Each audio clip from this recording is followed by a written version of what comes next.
I'm your host, Jeff Deist, filling in, as I do every week, for David Gornosky in the 5 to 7 o'clock hour. Hope you're doing well. Hope you all have a great weekend lined up. It's going to be Father's Day, so happy Father's Day to the dads out there in the audience. Hot again today, and I'm actually joined today in studio.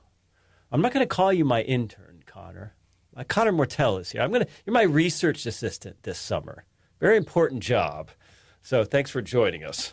Thank you so much for having me. Thank you for the title upgrade from intern here. I'm excited to be the research assistant this summer. Everybody deserves a summer intern. So at any rate, surely some of our listeners are keeping up with the crazy housing market across Tampa Bay, Hillsborough County, Pinellas County, et cetera. And you all know undoubtedly the kind of price hikes that buyers have been experiencing over the past, really since COVID struck, but certainly for most of 2020 and beyond. Of course, this has affected renters in Tampa as well. And so a lot of young people are feeling this pressure of housing prices, but there are cracks in the foundation. I don't know how many of you read Zero Hedge, but if you're tired of normie news and you're looking for something a little more edgy than you're going to find on CNN or even in the financial sources like Bloomberg or The Economist, I really recommend Zero Hedge. I recommend it in the morning with your coffee, not at night before bed, because you're going to have nightmares. But nonetheless, Zero Hedge has an article today, Connor. Housing crash imminent as mortgage rates explode, price cuts soar, and buyer demand collapses. So, couple interesting takeaways here. If you're in one of the more overheated markets in the U.S., especially since some of the demographic shifts and some of the migration shifts since COVID, these would include Phoenix, for example, people leaving Southern California, Reno, people moving to places like Montana and Idaho, people moving in droves to Texas, especially Austin, Texas, and of course, people moving in droves to Florida. This has created a lot of upward pressure, and new housing starts have not been able to keep up. So really, you have to go back to a very painful period. 2007, the crash, of course, to about 2012, houses in this country went down for the most part. Now, there's exceptions in local markets, but for the most part, that was a bear market for housing in the United States. So we're on almost a 10-year bull market now, 2012 to 2022, and it's been exacerbated by the COVID crisis. And it's very strange to think about, but now there's a couple of problems. First of all, interest rates are rising. And so in just a few short months, the average borrower's mortgage interest rate has gone from something in the 3 percentage points to something in the 6 percentage points. So you double interest rates on the same house, and all of a sudden, according to the Zero Hedge article, this has added about $800 to the average monthly mortgage payment on newly originating mortgages in the U.S. So that's a lot, $800. And especially in some of these overheated markets, we're hearing anecdotally and reading anecdotally, especially from real estate agents. Not too long ago, maybe 3 months ago, but certainly 6 months ago, these agents had virtually no houses for sale. When a house did come for sale and they were representing the seller, let's say, within a day or two, there would be multiple offers above asking, offers to dispense with any home inspection. In other words, it was a total seller's market. And the question was just how much are we going to get over asking and what should we ask? But now, in really overheated markets, those cracks are starting to show. Realtors are reporting that they have maybe 30 houses for sale now. We're starting to see house prices being cut, small concessions by the seller. And maybe most importantly for this scenario, a ton of new housing is set to come online in the next, let's say, 3 to 18 months because home builders responded to the COVID housing crisis with a lot of new building and a lot of new construction. So between new inventory coming on the market and interest rates going up, which means mortgage payments going up, it probably means that housing is certainly going to cool off, level off, get back to at least even, if not drop precipitously. And something like 2007 is not unthinkable. We never know. But if you're thinking about buying a house, especially if you're a young person, this might be good news to you. right? We always think that housing going up is a good thing. Well, it's a good thing if you own a house. It's not such a good thing if you rent and you care to buy a house. Nobody celebrates when gas prices go up. Everybody needs gasoline. Why should we celebrate per se when housing prices go up? Everybody needs housing. So this is one of those strange dichotomies in the U.S. psyche. So much of our, I guess, perception of what it means to be American includes the idyllic notion of home ownership. And that's fine. It gets a little less idyllic, Connor, let me tell you. When you've got a problem with your roof or your furnace or your air conditioning units, all of which I've replaced in my own home in the past few years. And I got to tell you, people your age, I know you're more in South Florida, but I feel very fortunate in that the house that I own today, I purchased back in 2013, which seems like a lifetime ago now. And so my mortgage, including homeowners insurance and property taxes, something like $1,300. I mean, I don't know where you can. Most places in America, you can't even rent an apartment barely for $1,300. You certainly can't rent a single-family 5-bedroom home like I have with a couple teenagers. So I think it's really too bad that we have not built enough houses in this country, especially for young people, especially in a digital age when a lot of people, not everyone, but a lot of people can work from anywhere. And yet America is vast. America is mostly empty. And we're all crowded into these cities and suburbs and exurbs where land and housing are more expensive. So maybe that's going to change. Maybe COVID's going to change that. Maybe the work from home revolution is going to change that. But Connor, let me ask you, what year did you graduate from undergrad? I graduated from undergrad in 2019. Okay. So you must know a lot of people in your age group, mid-20s, who are struggling to buy a house if they care to.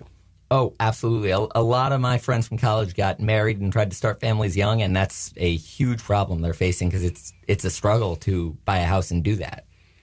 It really is, folks. And, we're because of student debt, because of the cost of college, and now because of the cost of housing, we're really asking young people to put their lives on hold. And in effect, we have extended adolescence well into one's 20s. And more people aren't getting married and having children until maybe 30 or thereabouts. It's a problem, folks. It's ground zero for this, as you know. This is News Talk 1040. I'm your host, Jeff Deist. Come back. We've got some great guests for you for the next couple hours. Stay.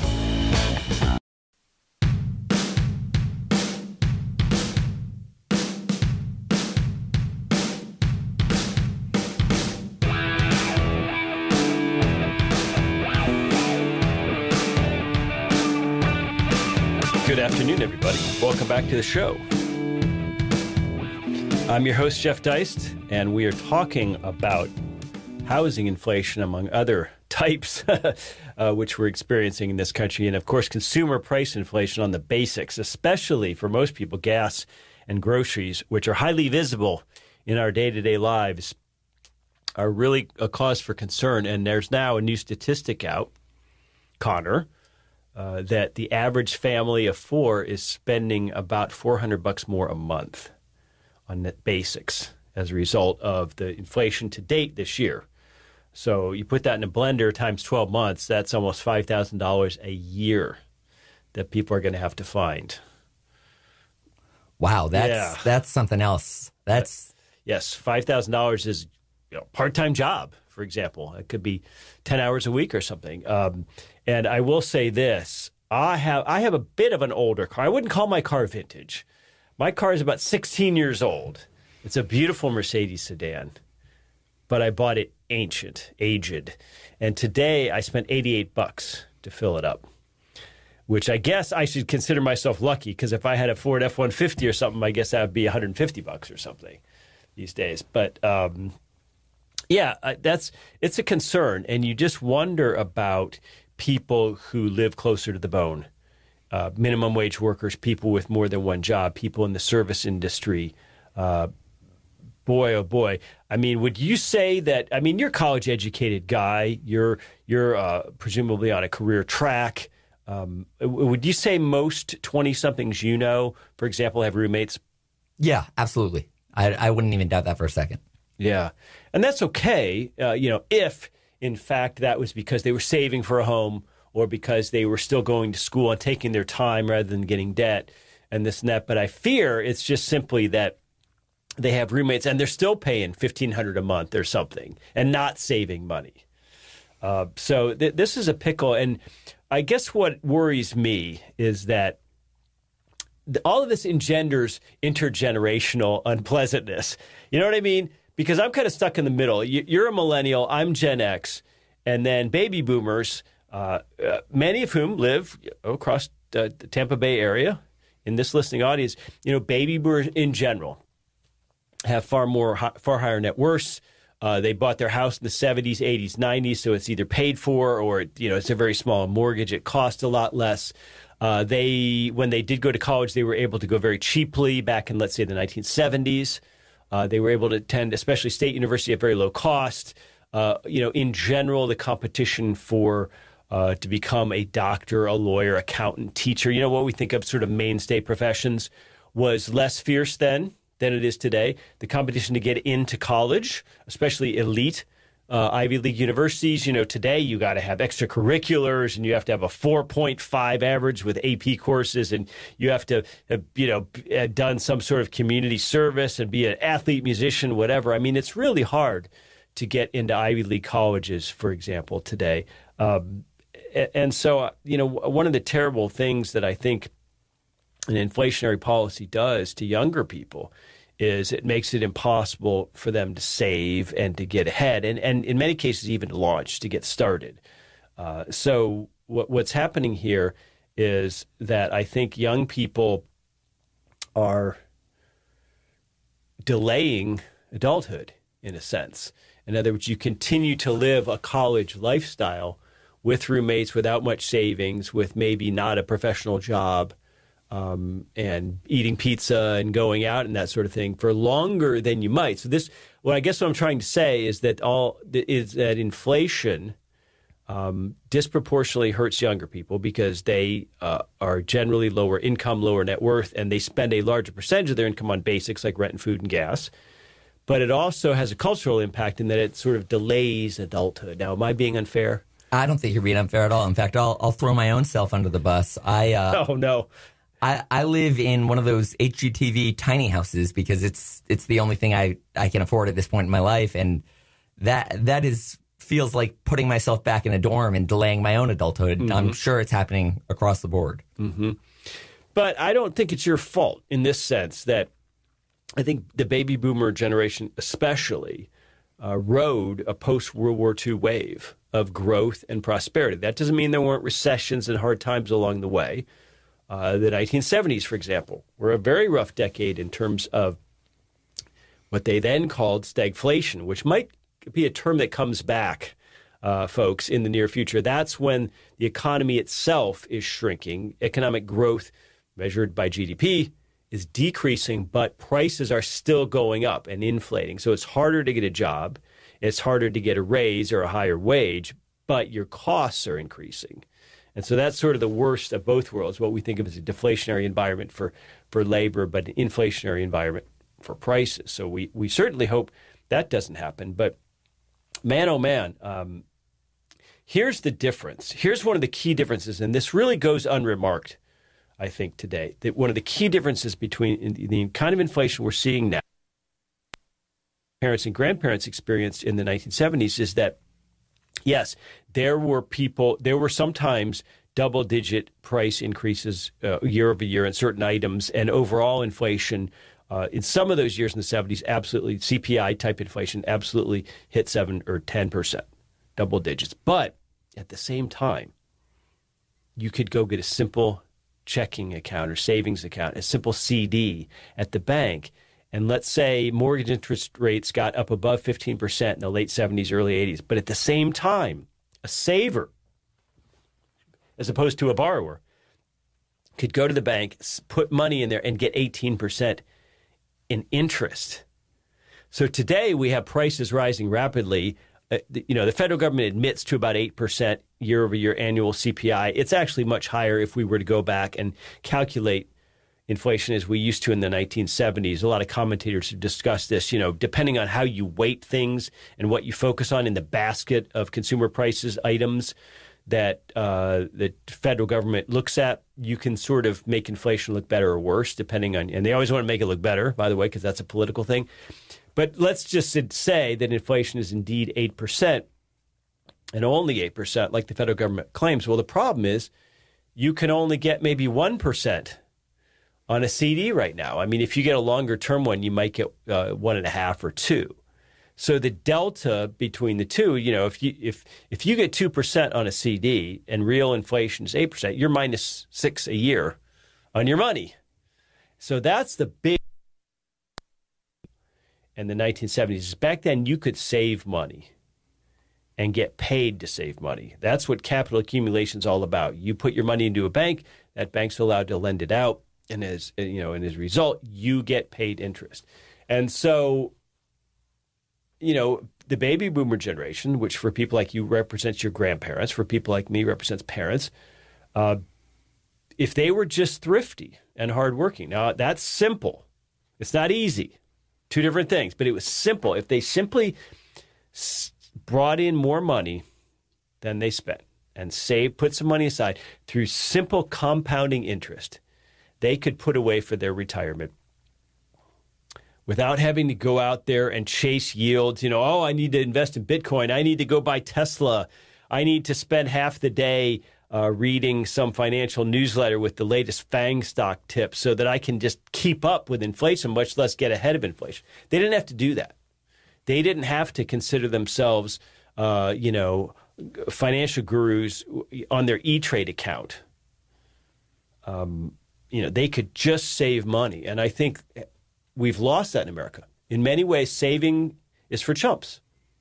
Right? Saving money, you don't save money when you get 1%. I mean, if you're getting 1%, you're better off borrowing money at still pretty low interest rates. I mean, relatively speaking, even 5 or 6% on a mortgage is still below inflation. It's still way less than our parents and grandparents probably paid in interest. Why wouldn't you do so? I mean, everything in our system today encourages you to spend money and borrow money, because the only way to get ahead by saving money is to be a really active investor who's finding, that mix of stocks or whatever it might be that actually earn more than 8% a year. And if you figured out how to make more than 8% a year on your money consistently, I'm going to give my cell phone number, so you can call me, because I'm going to pay you to talk to you. Okay, there are brilliant hedge fund managers, investment bankers, private equity managers who spend 70, 80 hours a week studying money and companies and sectors and finances, who went to Harvard and Wharton, who are the most brilliant quants you ever met in your lives. And sometimes they still lose 10%. Sometimes they still only make 1 or 2%. And average investors, an average Joe with a full-time job, is somehow supposed to go out there and not only beat the market, but beat inflation, come up with a greater than 8% return on, let's say, their stock portfolio. Good luck.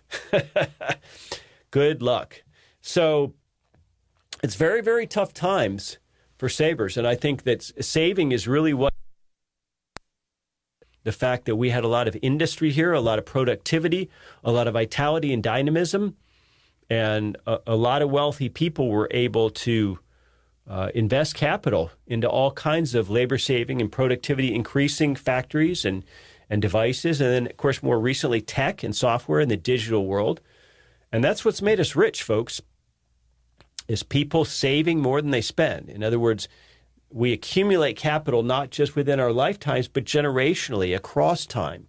And the fact that we all have this beautiful world around us with hot and cold water at our fingertips, electricity, air conditioning, plumbing, food everywhere, Starbucks on every corner, incredible sources of energy, incredible source of transportation, that we have this world around us is because not only the material capital accumulation, but the cultural capital accumulation. which has occurred over many decades and many centuries in America. So we're all standing on the shoulders of generations which came before us, who worked way harder than we do, who took way more risks, and who were just very strong and very tough people, and they sacrificed to make a better life for their kids. And have we reached the end of that? Have we reached the period where, for the first time in American history, the millennials and then the Zoomers behind them will do worse in life than their parents' generation or their grandparents? That's a scary thought. That's a sobering thought, folks. And if that's true, that's on us, and we got to fix it. And it starts by accepting economics. We can't ignore it anymore. It's like gravity, people. If you ignore it, you're going to crash. I'm Jeff Deist. This is News Talk 1040. We got to take a quick break. We're going to be right back after this commercial with a guest, a friend of mine, Dave Smith, comedian and maybe presidential candidate. We're going to find out. Stay tuned. We'll be right back.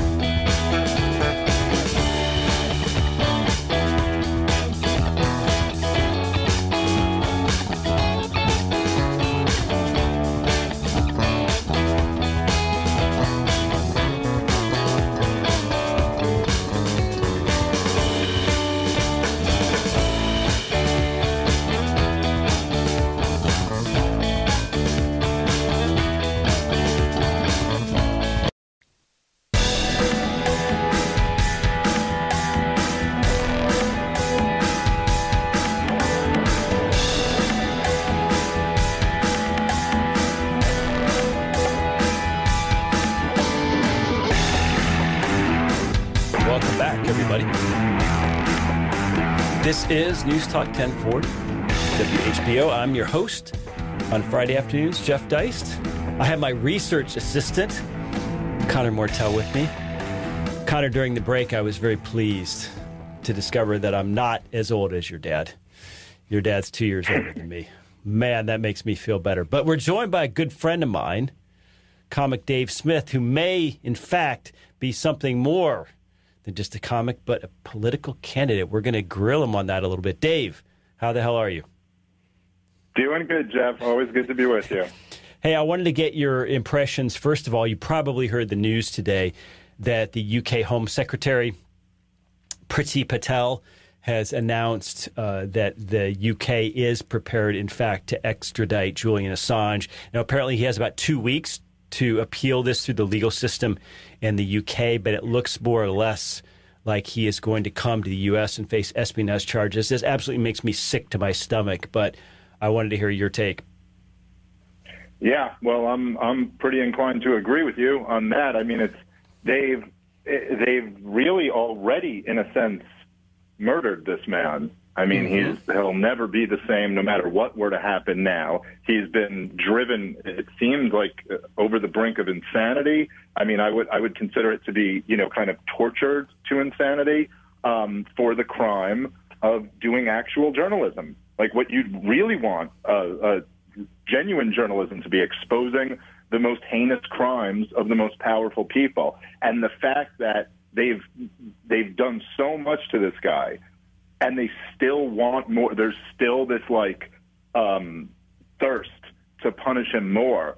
It's hard to put into words how disgusting it is. Yeah, I know Ron Paul, of whom we're both fans,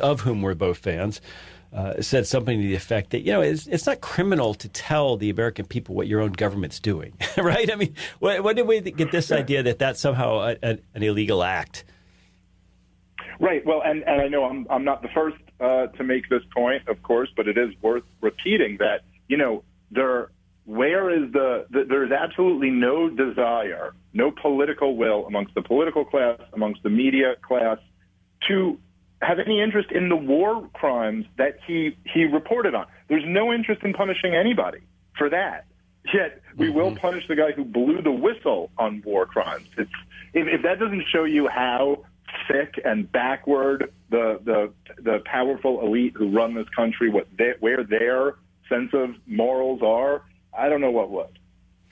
Yeah, when we're talking about the WikiLeaks revelations and the wars in Iraq and Afghanistan, sometimes unbelievable to me how the American public has such a short attention span. Like, do we want to know what kind of crimes may have been committed, either in terms of the prosecution of those wars or the propaganda leading up to them? Do people not want to know how much blood and treasure we're losing, whether it was worth it? It almost seems like we... And this poor guy, I mean, as you mentioned, he spent 7 years in that Ecuadorian embassy. And in very bad circumstances, not even going outside, you know. I mean, it really is. We haven't killed him, but we've shrunk his life down to basically a prison cell. And I guess he's probably going to be in a prison cell in the U.S. Sooner or later. Yeah, probably. I mean, that would be my guess, too. I mean, I hopefully there's a big pressure campaign and maybe something positive can come out of that. I'm not optimistic about it. But to your point, I mean, I think that's, there is this very short attention span. There are things like if we had found out in the year 2002 that our government was knowingly funding and arming al-Qaeda, this would have been like an outrage. But when you find out about it in like the year 2013, 2014, doesn't have the same things. Even with like the lockdowns, you look at all the evidence that they did nothing. 2 years later, but there is something where it starts to build, like it has this like cumulative effect. And I do think that all of these things, particularly the ones in the 21st century, are the reason why we're in the state that we're in today. The reason why the establishment is so distrusted, why support for institutions has completely evaporated. On some level, I do think, maybe this is just me being optimistic, but on some level, I do think that the American people know that they're lied to over and over and over again. Yeah, I hope so. Do you think Americans are war-weary, especially with all this inflation and all the discord here at home? Do you think Americans are war-weary, or do you think they'd actually jump at the chance to follow a leader, make a demon, an enemy out of Russia or China or whatever it might be? Well, I think it certainly seems like the ruling political class seems very intent on provoking both Russia and China, which is really pretty insane.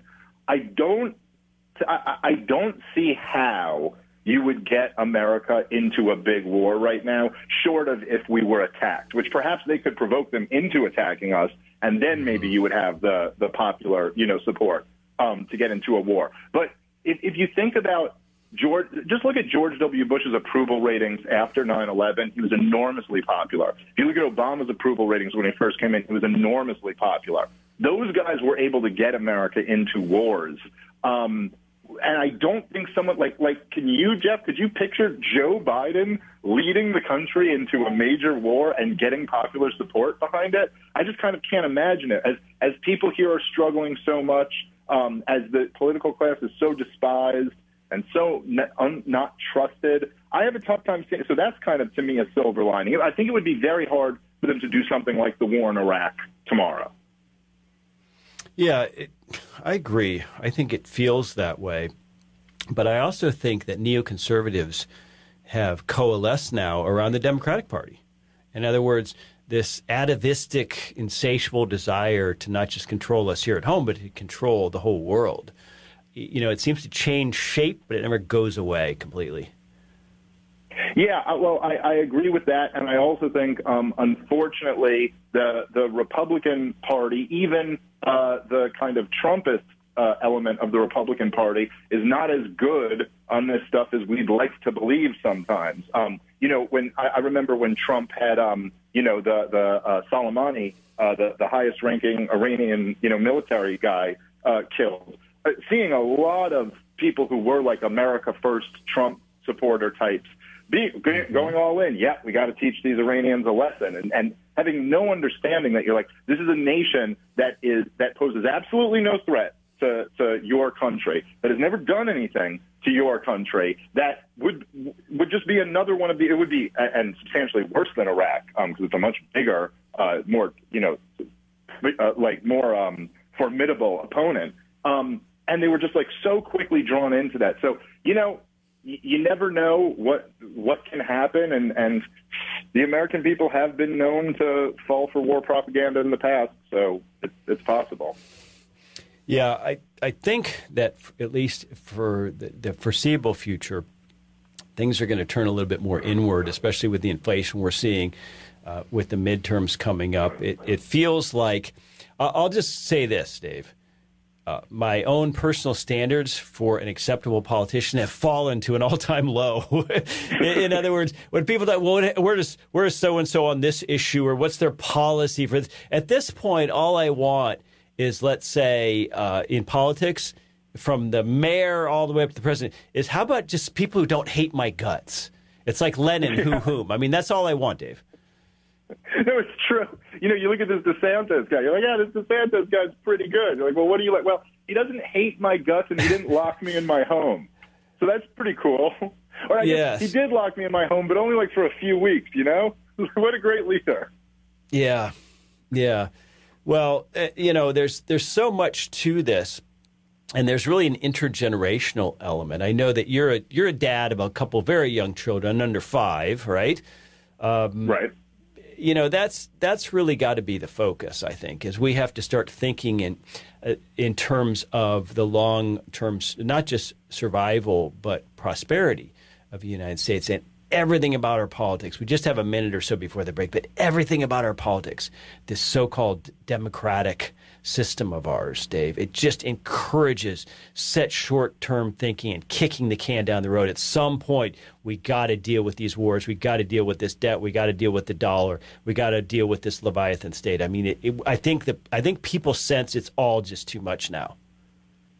Yeah, and personally, because my of course highest priority in life is the life that my children are going to be able to live, and that they have a somewhat stable and prosperous country that they can grow up in.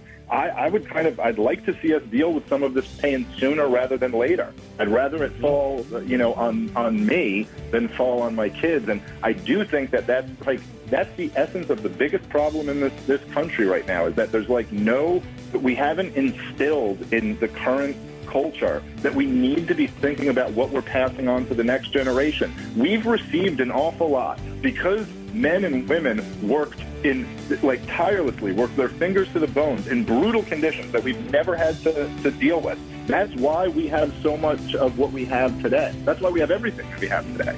And we kind of have a responsibility to think about that for the next generation. Couldn't agree more. We're going to be right back with more from Dave Smith. Stay with us. This is News Talk 1040.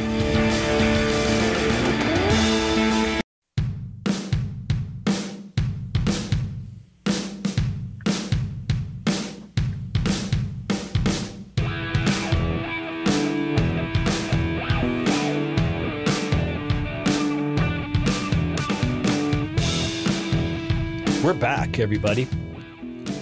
Happy Friday afternoon to you. And as I mentioned, happy Father's Day weekend to dads out there. Talking to Dave Smith, good friend of mine, Comic Dave Smith. Follow him on Twitter at Comic Dave Smith and keep up with what he's doing. Follow him around the country with his stand-up. Check out his show, which is available for download, or I think also on DVD for old people like me. And, generally you just want to keep up with his political career. And Dave, when we were offline, Connor here. Connor's been elevated from intern to research assistant. He's had a battlefield promotion. But anyway, he said that your show, your podcast, part of the problem is how he first learned about the Mises Institute. So there you go. Yeah, well, that's great. I'm always happy to hear about that. I was always one of the main reason why I started the show years ago was that I was just I was so grateful to people like Ron Paul and Tom Woods and you and Lou Rockwell and all these people who introduced me to so many of the kind of real hardcore libertarian ideas. And I just kind of wanted to do that for other people because I thought it was so great that it was done for me. So I'm always very happy to hear that. And I'm glad in the world. So you are involved with the U.S. Libertarian Party. I know they recently had their annual convention, a bit of an upheaval, some changes in the leadership there. What's your thinking behind third-party involvement? Some people say that you'd like to run for president on the third-party Libertarian Party ticket. What's the goal? What's your thinking when it comes to the political side of your viewpoint?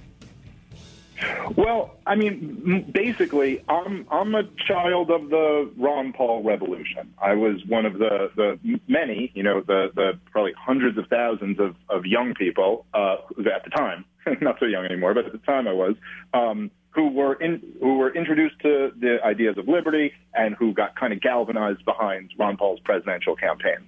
And one of the things that I've noticed, which I'm sure you've noticed and pretty much everyone in that liberty movement has noticed, is that since Ron Paul hasn't been running for president, there has not been the same energy and enthusiasm behind a movement pushing for these ideas. And I believe in the old Rothbardian strategy that in order to ever live in a more libertarian world, we're going to need like a mass populist movement. I don't agree with the Hayek model of like influence the intellectuals or something like that. Like I agree with Rothbard.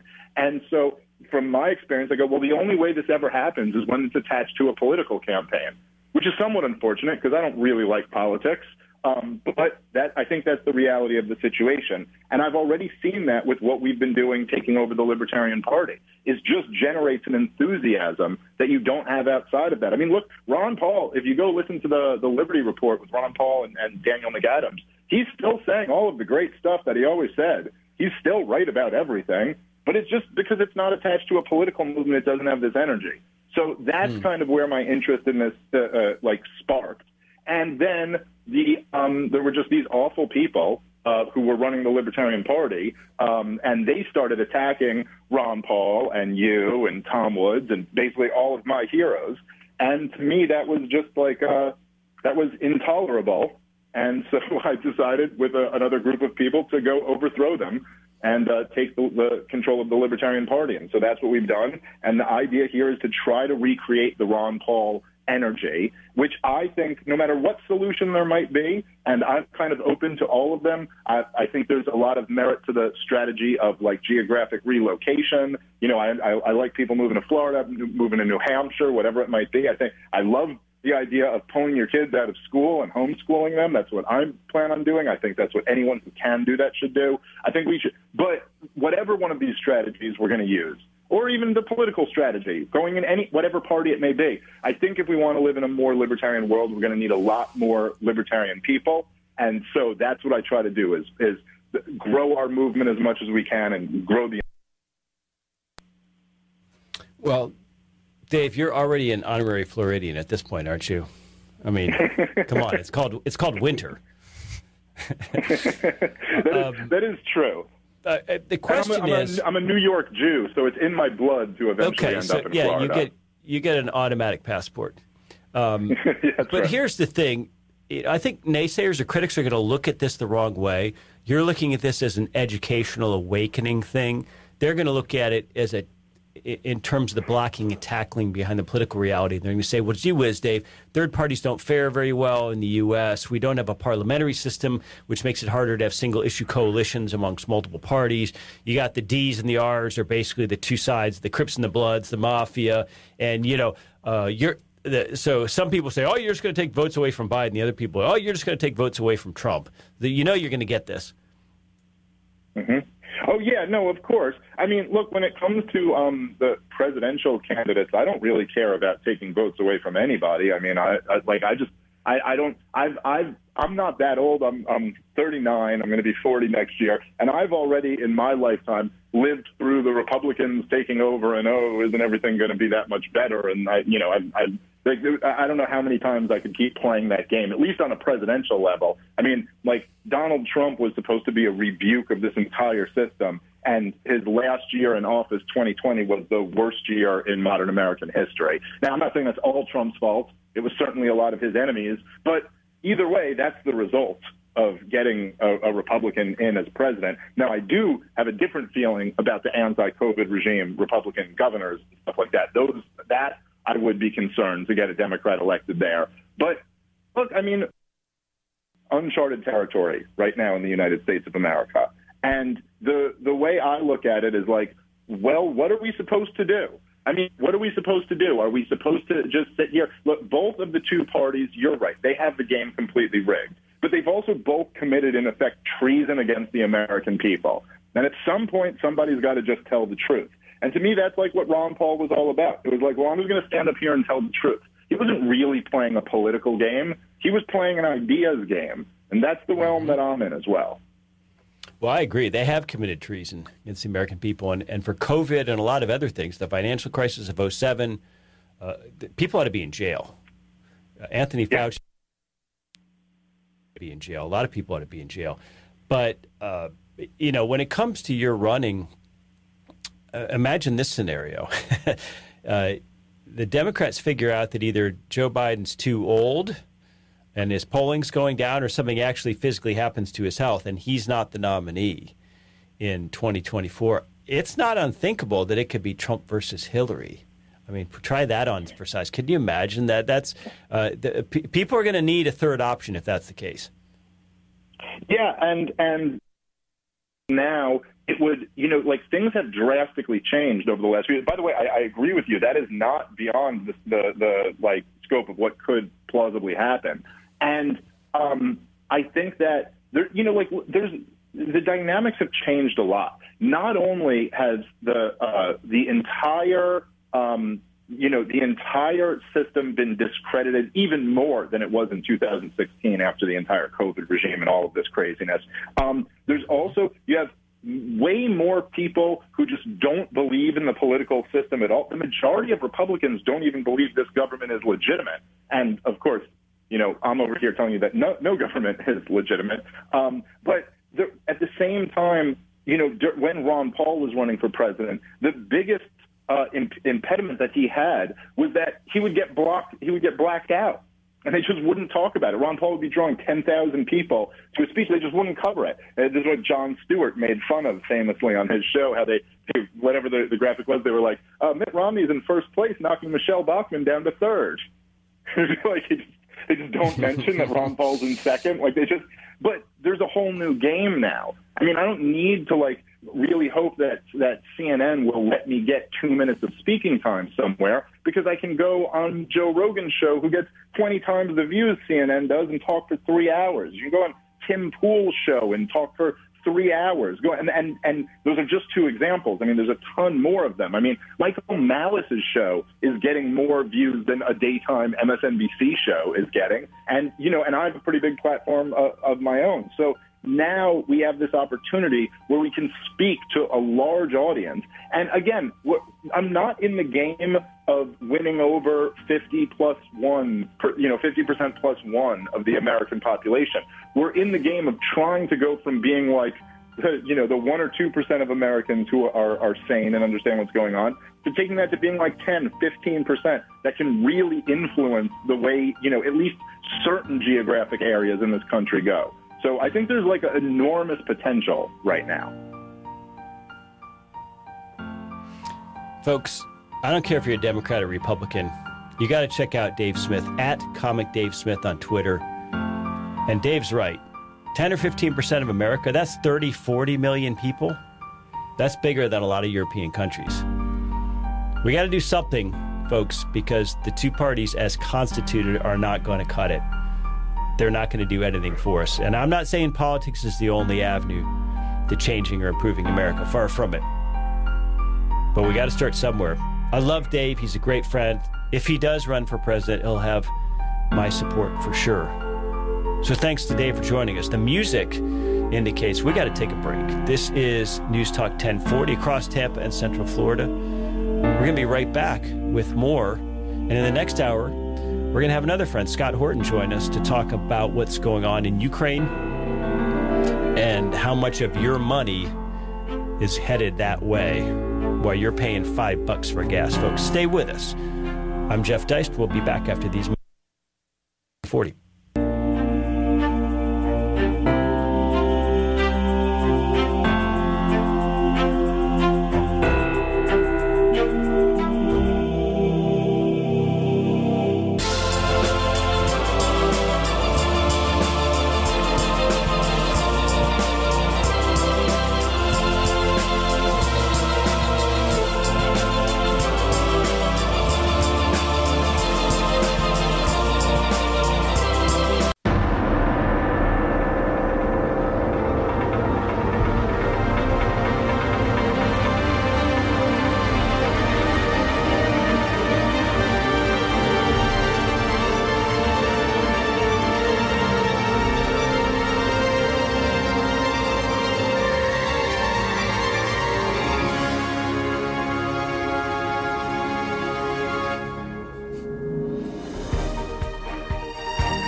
Welcome back to the show, everybody. Happy Friday to you. I'm your host, Jeff Deist. Connor, what did you think of Dave Smith?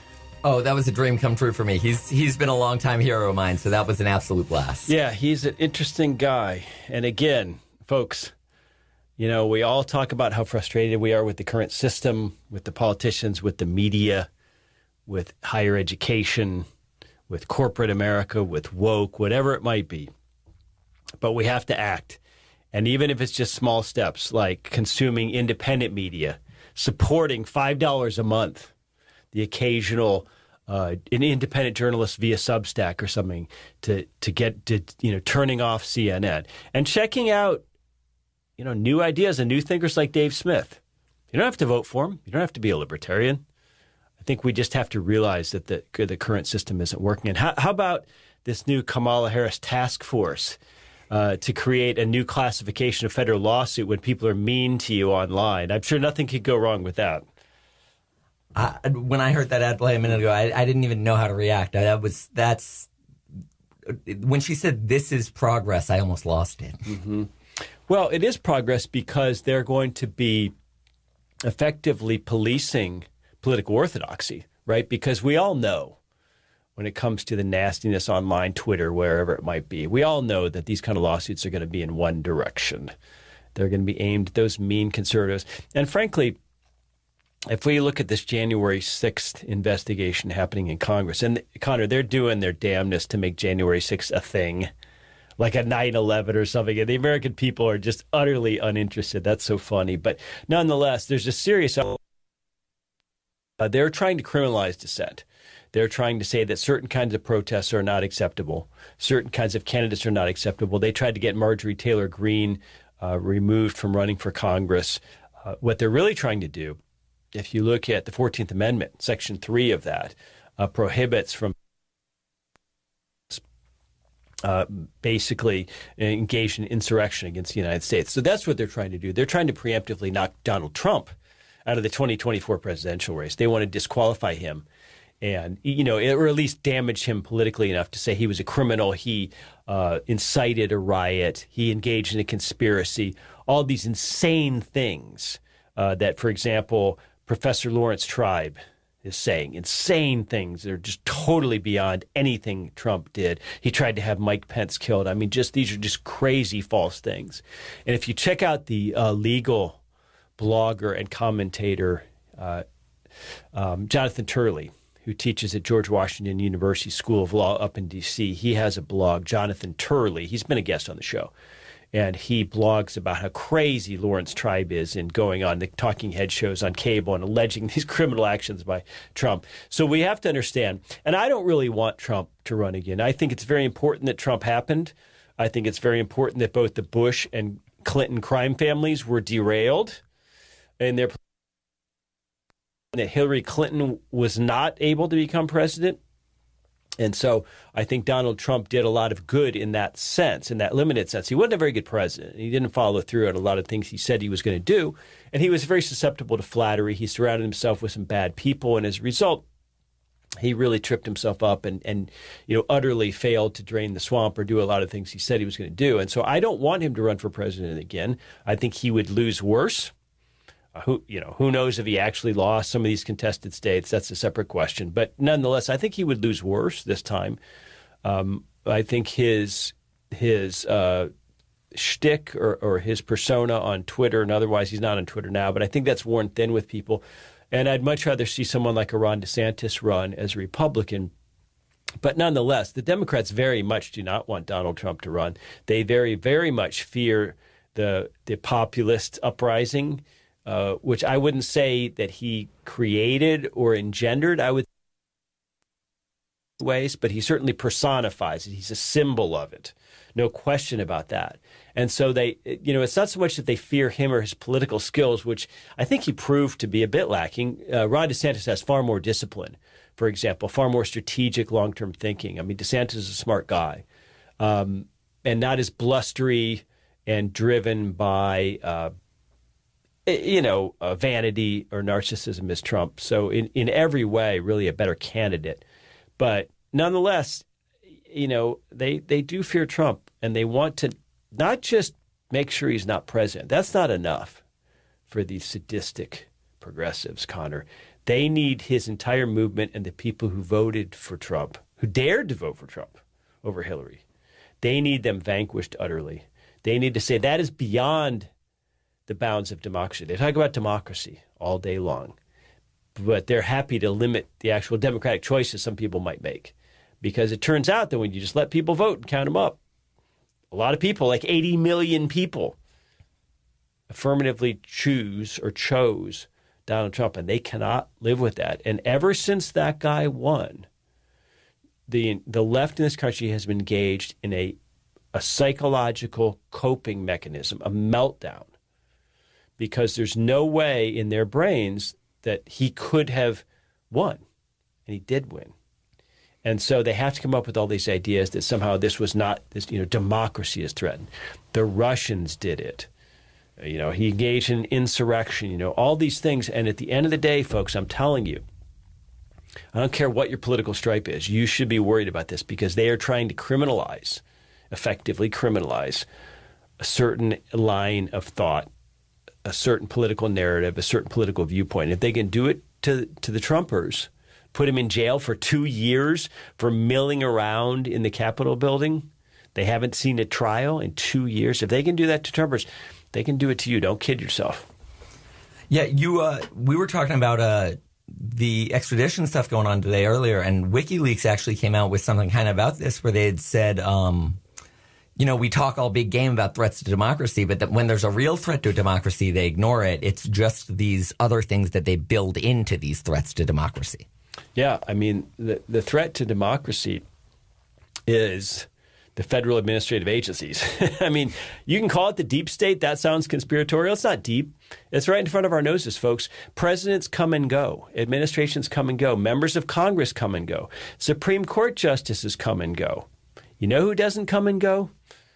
The employees of the administrative agencies. Now, sure, the chair or the secretary of whatever agency or department, yeah, they get changed with a new president. But the 80 or 90% of federal employees underneath them, who are represented by very strong unions, by the way, very hard to fire, they're the real government, folks. They don't come and go. And when they don't like a president, they just ignore him. Go read Bob Woodward's Fear. There's a couple chapters in there which will talk about the outright insubordination showed to Donald Trump when he tried to do some things, especially when it came to foreign policy, Department of Defense, State Department. They just shrugged and said, no, we're not going to do that. They defied the president that many of you voted for. Folks, that's the government.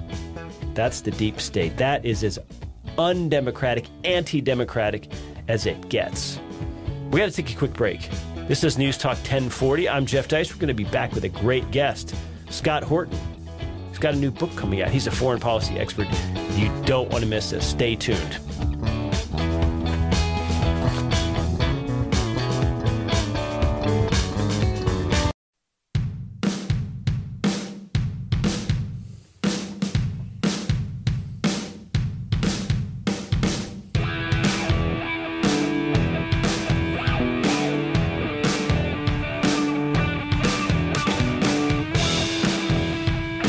Ladies and gentlemen, we're back.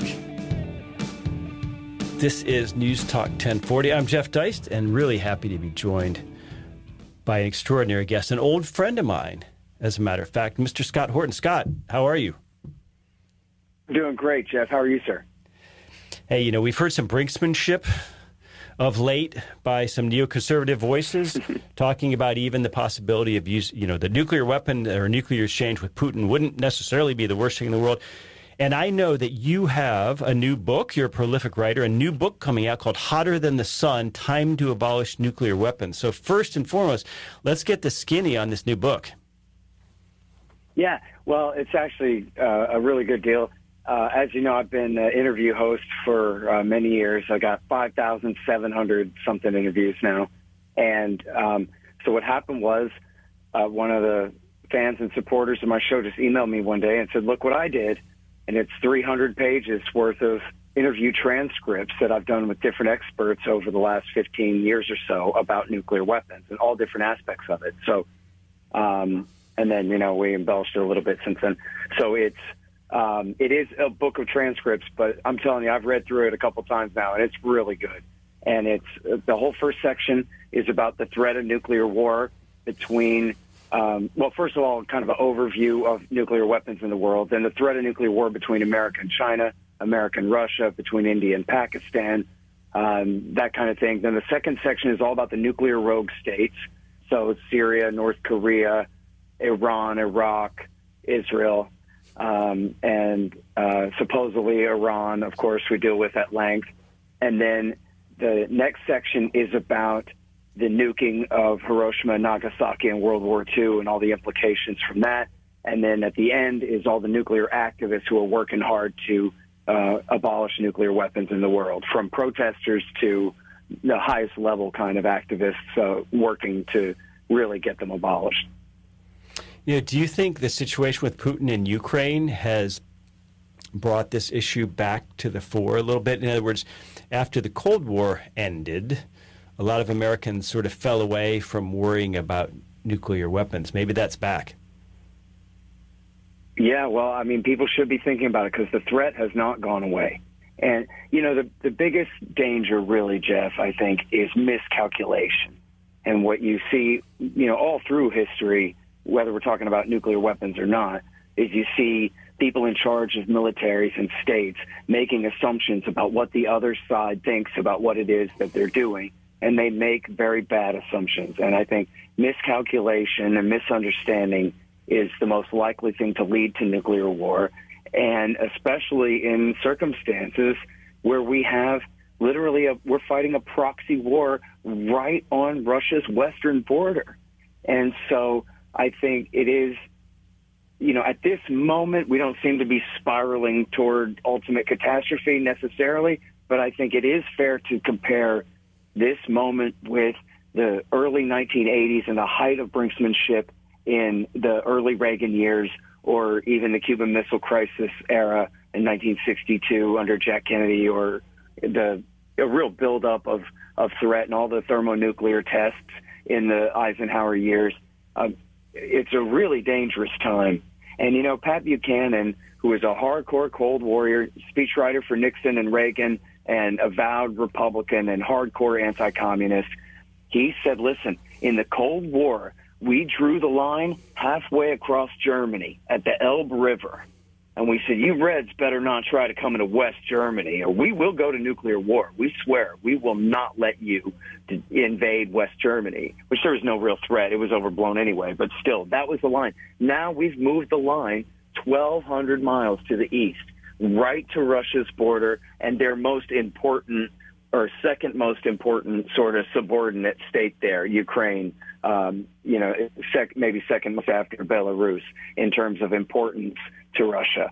And it's just an absolutely reckless policy. And while I absolutely, with the rest of them, I guess, accuse Putin for every bit of his responsibility for starting this war, which I do not think he had to do, it is a fact that the Cold War in which he launched it is America's fault. It's the U.S. government's fault, starting really with Bill Clinton and every president since, escalating our contest with Russia on what, if any disinterested party would call their front porch or backyard or very near sphere of influence. And if you put the shoe on the other foot, Jeff, and you imagine, what if military alliance with China and let the Chinese build a bunch of military bases on their soil and train their fighters to attack the United States? We wouldn't stand for that for one moment.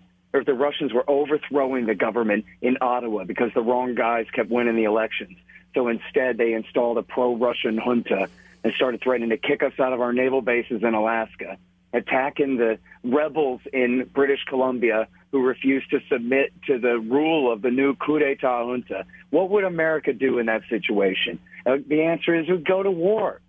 I mean, hell, I think President Ron Paul probably would have invaded Canada if that was his only choice, to prevent a Russian coup d'etat regime from taking over that country and allowing Russian militarism there, which, of course, is a complete fantasy, would have never happened in the world. But I'm saying, shoe on the other foot, the American government will absolutely not tolerate it for an instant. And yet they say Vladimir Putin is the most deranged psychopath on the planet since Mao or Hitler, and he's going to have to learn how to just get used to it. We could do whatever we want with him.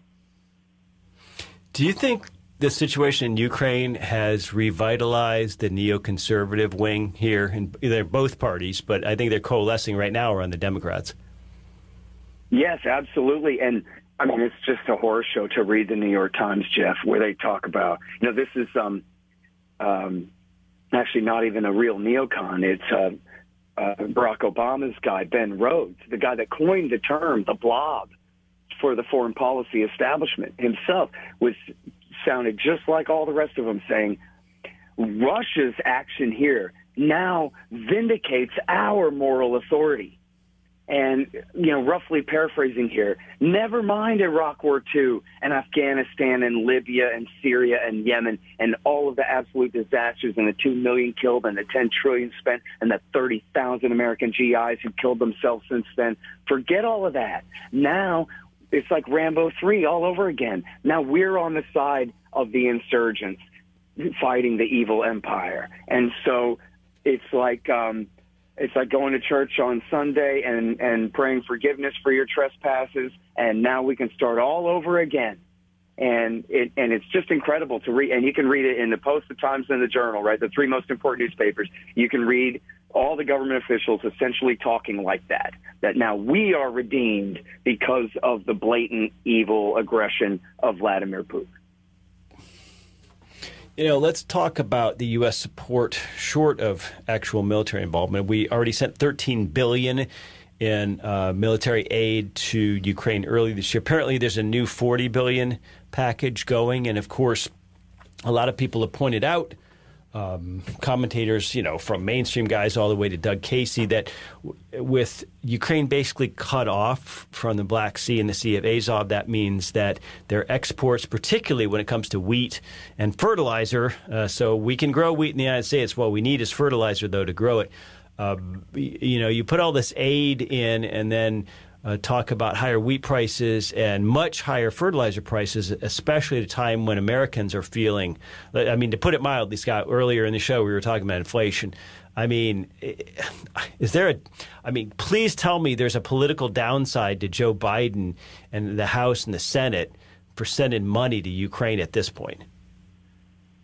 Oh, well, I think it's just unavoidable. And this is the one thing that is just always the Achilles heel for any president, is where they fit in time in our boom-bust cycle, right? And in this kind of weird pseudo-boom where it's all inflation but no fake prosperity, he's just getting absolutely hammered. And then anything that they say about, we're going to send another $10 billion here and another $10 billion there, we're up to $54 billion now, Jeff.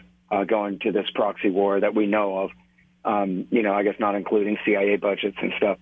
And just to anyone's eyes and ears, as they say, the kitchen table discussion, this is just absolutely an outrage. You would have to be very involved in, especially the Democratic Party political class now, to be just all in for this war and never mind the consequence. I think Stephen Colbert, who used to be funny, it was a long time ago when he pretended to be a conservative, but now that he's just himself a liberal, he actually gave a thing in his monologue where he was just saying, the extra price of oil, of gas that we're paying, and the extra cost of food that we're paying, that's a price I'm willing to pay. Says a multimillionaire, a guy with tens of millions of dollars, is saying that's a price he's willing to pay. Like Eric Alterman saying, I'm willing to keep supporting Israel, that even if 9/11 happens in New York City, that's a price I'm willing to pay for supporting Israel. Well, gee, speak for yourself, pal. And I think that's the way a lot of people feel about it. Is that, how can you just announce every couple of weeks another billion, another 10 billion in the way that they're doing? It's just an absolute slap in the face to people. And then, as you say, too, in this war, we have this incredibly important grain exporting nation is involved in this war, and they've got their own harbors mined.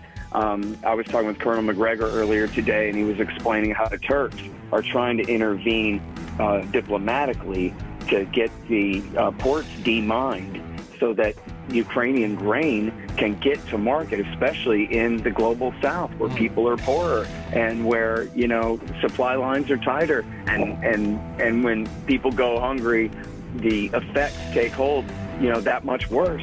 And so this is a major crisis. And Scott, we got to take a quick break, Scott. Go.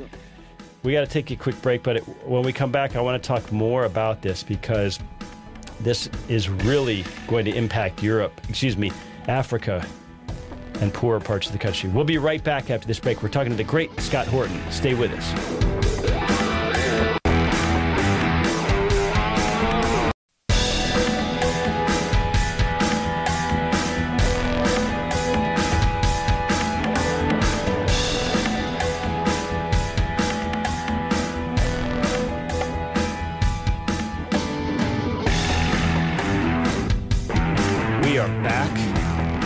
On this Friday afternoon, continuing our conversation with Scott Horton. Scott, would you continue your thoughts about how Ukrainian exports of wheat and fertilizer, which have basically been quashed, how that might affect especially the food situation in the developing world? Yeah, I think it's already a problem, especially, obviously, right, in Yemen, where this is the poorest country in the Middle East and one that has been the subject of an American, Saudi, and UAE brutal air campaign mostly, and somewhat of a ground campaign over the last 7 years. And what little grain that they were getting to eat was mostly coming in. They've been under blockade. The U.S. Navy's been enforcing a blockade, and so the only aid or the only food coming in is not trade. It's just rations, basically humanitarian aid delivered by either the United Nations or major NGO groups and things like that. And this is a huge part of it, is wheat from Ukraine. And so that's just a small taste of it, right? And then it's going to be the same thing throughout Africa. And this is something I actually have not personally kept up on the effects of on the food chain in the global south so far. But I know that even just in Europe, shelves are bare. Someone told me yesterday a gallon of gasoline in the Netherlands is $9 equivalent.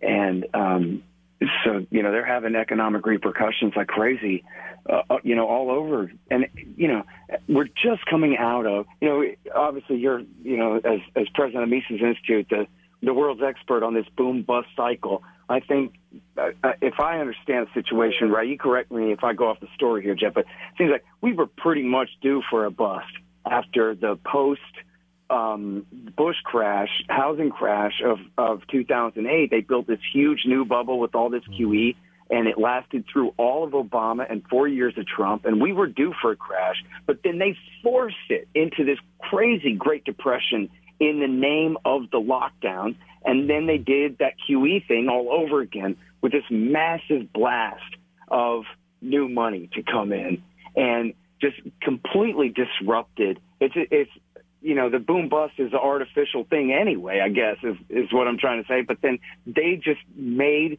this new separate one right here. They used such force to do it in the name of the COVID germ. And so the whole world, and especially, for our purposes, the U.S. and the whole world are all just coming off of the aftermath of that, which is going to last generations anyway. And then immediately we're going to have this level of disruption in Europe and, hydrocarbon supplies in question in all different directions and all these kinds of things. As you say, the fertilizer is all important, and Russia and Ukraine are the leading producers of oil-based fertilizers in that part of the world. And then, as we're talking about, for export to the global south, too. So, this is just on every level, the level of danger that they are playing with in waging this proxy war in Ukraine, the level of consequences, even just the very first order obvious ones, are so drastic. And they I'll tell you, I saw this thing, Jeff, on the NewsHour, PBS NewsHour, where John Mearsheimer, the dean of the realist school of foreign policy, think like Henry Kissinger, realpolitik, great power, balancing kind of way of looking at things, is on there, University of Chicago, and he's up against Evelyn Farkas, who is an Obama administration official. And they all agree on the syllogism here that, okay, first of all, the Russians say they would never use nukes unless they thought the existence of their state was threatened. And two, we all agree that they could see the existence of their state being threatened by a loss of the war in Ukraine. And three, we're doing everything we can to make them lose the war in Ukraine anyway.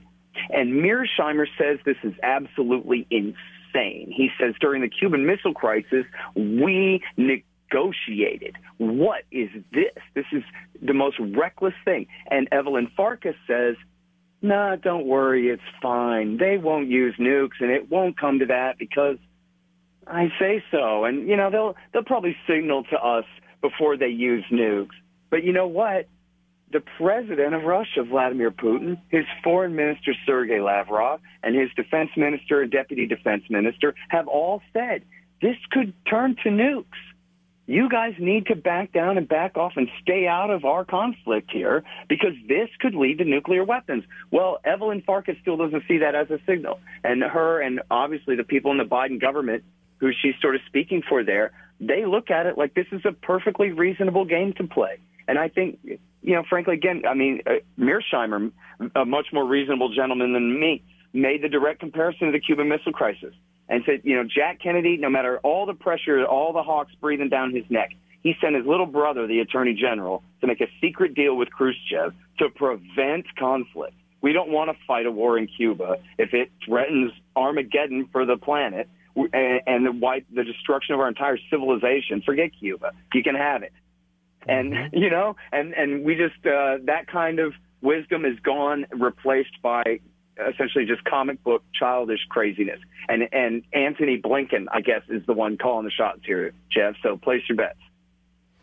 Well, you know, it's interesting. If you go and read RFK Jr.'s book, I read it with my wife. I think it's called American Family Values. He has a couple of chapters in there dealing not only with the Cuban Missile Crisis period, and his uncle and his dad was Attorney General, but also the crisis in Berlin where the tanks were amassed. I guess that was 1961.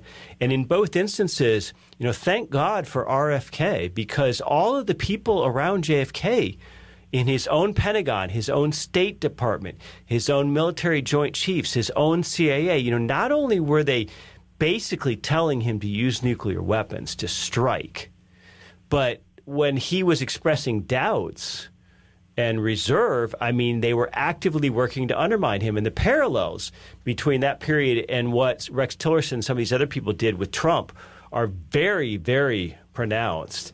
And I don't know if you've read that book, Scott, and obviously RFK is sympathetic to his father in writing it. But man, oh man, I mean, in hindsight, what you used the term earlier, miscommunication. I mean, it is so important that direct back then it was pen and paper. That direct line of communication existed between RFK Sr. and Khrushchev. I mean, I don't know that we got something like that today. Right. And in fact, I mean, it's a stroke of luck, right? As the story goes, the Russians sent one letter. It was Khrushchev saying to Kennedy, okay, look, let's work this out. And then he sent a second letter that was full of fire and brimstone. And I don't know which Kennedy's idea it was that let's just ignore the second letter, because we can assume that it was the Russian militarists were breathing down his neck when he wrote the second one. Yes. So let's just ignore it and go off the first one. So in other words, that's a hair's breadth from, well, we just had the bad letter and not the good one at all to respond to. And diplomacy would have been cut off at that point. And so, yeah, these kinds of things can get out of hand. And by the way, I want to say, because I know it sounds crazy, and people come at me already, I've just been talking about it on Twitter a little bit, that I got this new book, and the subtitle is Time to Abolish Nuclear Weapons. And people say, but that's just crazy. It has to be mutually assured destruction. It's the only thing that's kept the peace since World War II, if you don't count Korea and Vietnam and Iraq and all the rest. But the thing of it is that it is possible that a war could break out, that mutually assured destruction would fail, and that we would be losing cities at a time, tens and tens of millions of people killed in only weeks, like a World War II worth of people killed in 4 or 5 days. We just can't have that.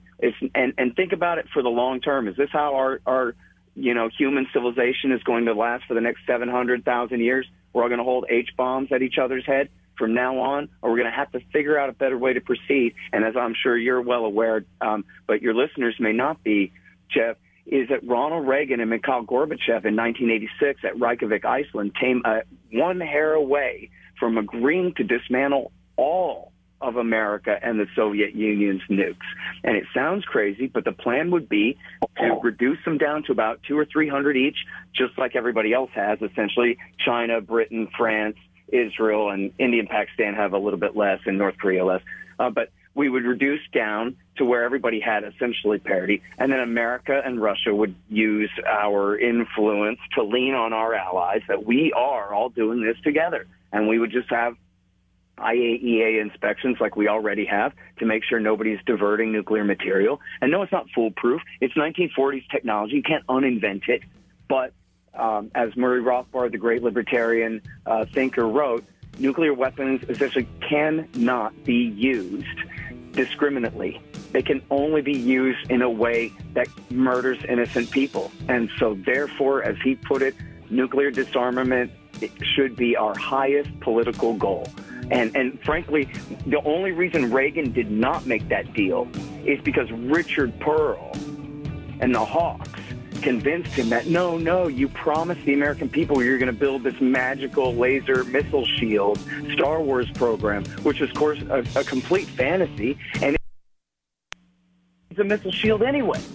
And so they should have just made the deal. And there's actually tragic footage. You can see where Mikhail Gorbachev follows Reagan down the stairs and says, wait, Mr. President, let's go back up there and talk about this one more time, please, please. And Reagan says, nope, I'm sorry, that's it, and gets in the limo and drives away. That's how close we were to having and Ronald Reagan, Mr. Mount Rushmore of our era, to lead it in a only Nixon can go to China kind of way to do it. And they could have done it.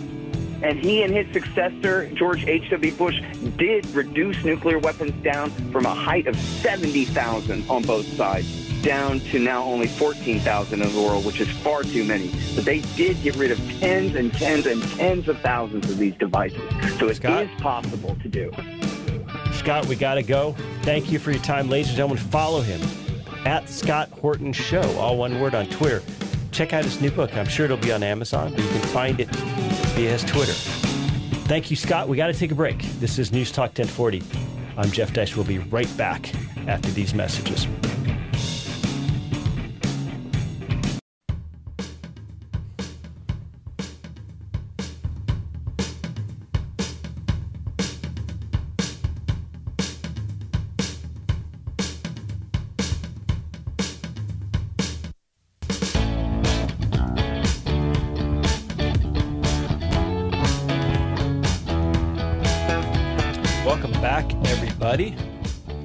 Time to wrap up the show. We got a few minutes left.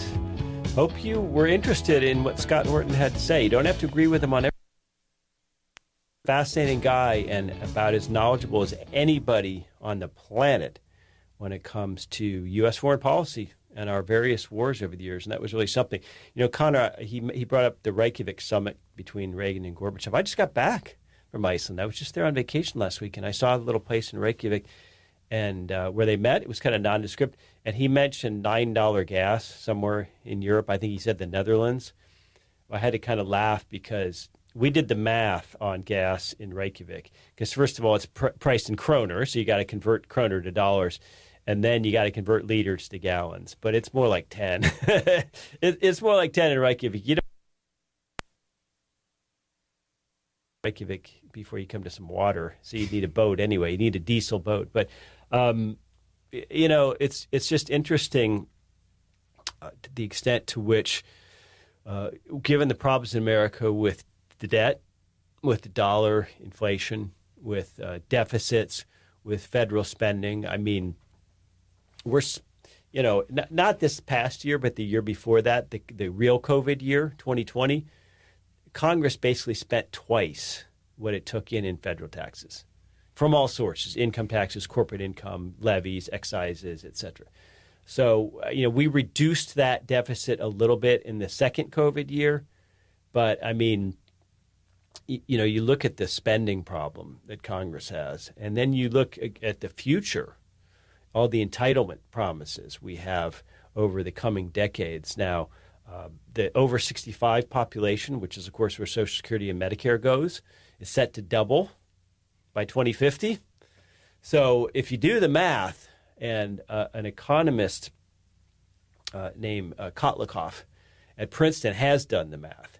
If you do the math on what the U.S. federal government is likely to take in taxes in the next several decades, under, let's say, a relatively rosy GDP growing type scenario, versus what the United States has said it will pay people in terms of entitlements over the next coming decades, let's say between now and 2050, so almost 30 years, the gap between those two numbers is something like $20 trillion with a T. $20 trillion. We've got a $20 trillion gap.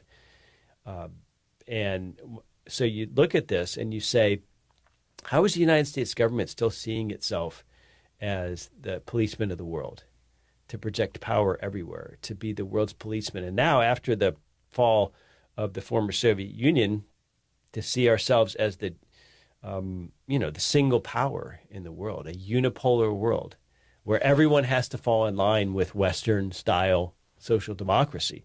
And, when somebody doesn't fall in line, like Putin, we react, in a pretty belligerent way. Now, China is a different story. We like to talk tough about China, too.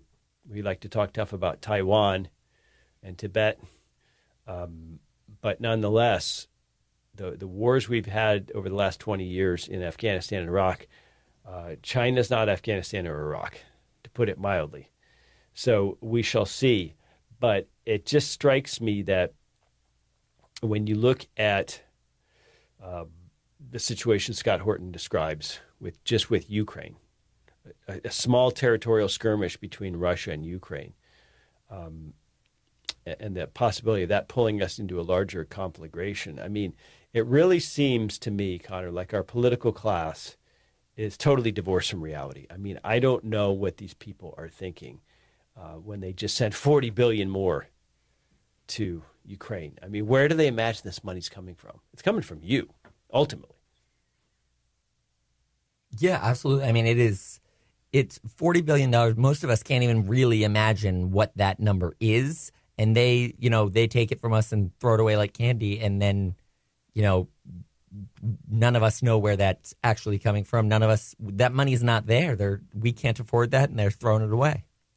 And it doesn't seem real, does it? Because there's so much debt, and there's, the deficits are so large, the spending is so high that it almost seems like, what's another $40 billion, right? I mean, we've got a $30 trillion debt. I mean, it's almost becomes funny money in a sense, and it's interesting that they're able to get away with that they're able to, act as if debt doesn't matter, and that we'll be able to do this forever. And how do we operate with debt? How do we finance the federal government with all this debt? Well, it's very simple. We issue treasury bonds, and somebody buys those. Now, there's a lot of upward pressure on interest rates on treasury debt. The 10-year is now over 3%, when just a year ago it was like 1.5%. So it's doubled. So getting people to loan us money has gotten more expensive.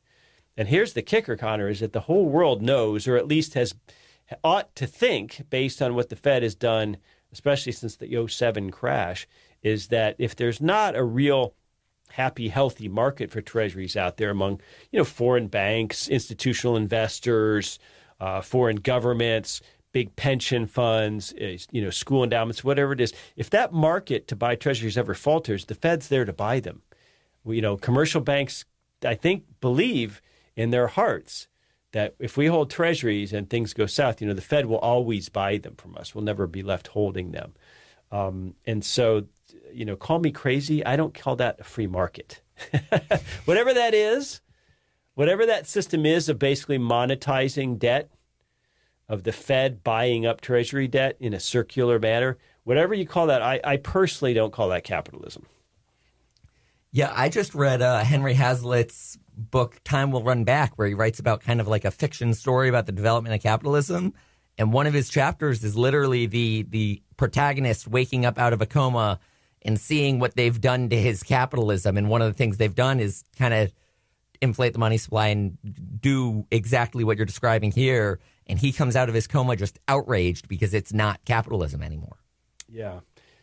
And, you know, the dollar enjoys a healthier status than it ought to, given that the government which produces that dollar is so incredibly profligate and spendthrift. I mean, if the rest of the world were to look at Uncle Sam and say, oh, my gosh, year after year, this guy spends way more than he brings in. And on top of that, he's made all these entitlement promises, which aren't even on the financial accounting books of the United States government or Treasury. If the U.S. federal government had to account for what are effectively pension liabilities, Social Security and Medicare, in the same way that private companies did, I mean, under GAAP accounting, oh my God, the federal books would just look crazy. There is a difference, of course, because the Supreme Court has basically said you don't have a right to Social Security and Medicare. You don't have a property interest in it. If you die prior to turning 65, for example, you know, it just goes away. So that, yes, of course, there's a difference. But I think people understand what I'm saying here. So if the rest of the world were to look at Uncle Sam and say, you know, this crazy drunken spendthrift wants to borrow even more and shows no sign whatsoever of getting his house in order in terms of reducing spending, reducing deficits, much less paying down all the accumulated debt. We're not even talking about that. We're just talking about wrestling without adding so much more.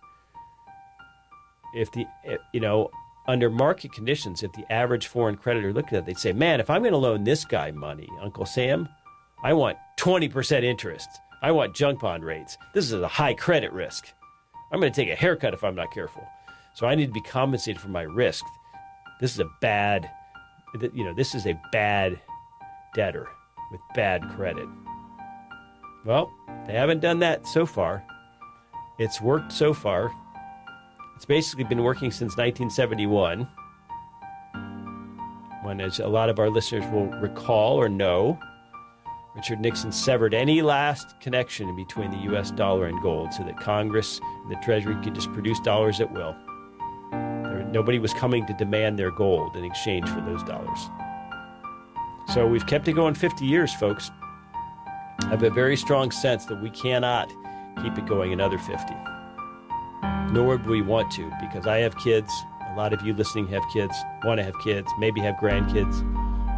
So we owe it to ourselves to do something about this. And it starts, I think, with educating ourselves and being willing to listen to some of these alternative voices, people like Glenn Greenwald, Joe Rogan, for that matter, and our guests today, Dave Smith and Scott Horton. You might think you disagree, but you might be surprised if you actually check them out. At Scott Horton Show on Twitter for Scott, and at Comic Dave Smith on Twitter to keep up with Dave Smith. So I want to thank everybody for listening. I want to thank Connor Mortell, who is going to be joining me on the show on Fridays to help me out. And just hope everybody has a fantastic weekend and it cools off. And whatever your personal beliefs, let's hope, pray, wish to whatever God or non-entity you believe in for greater peace and prosperity in this country. Now that we don't do any damage around the world. Thanks, everybody, for tuning in. You have a great weekend. I'm Jeff Deist. This is News Talk 1040. We'll be back with David Gronowski on Monday, 5 to 7. Come back and join us. Take care.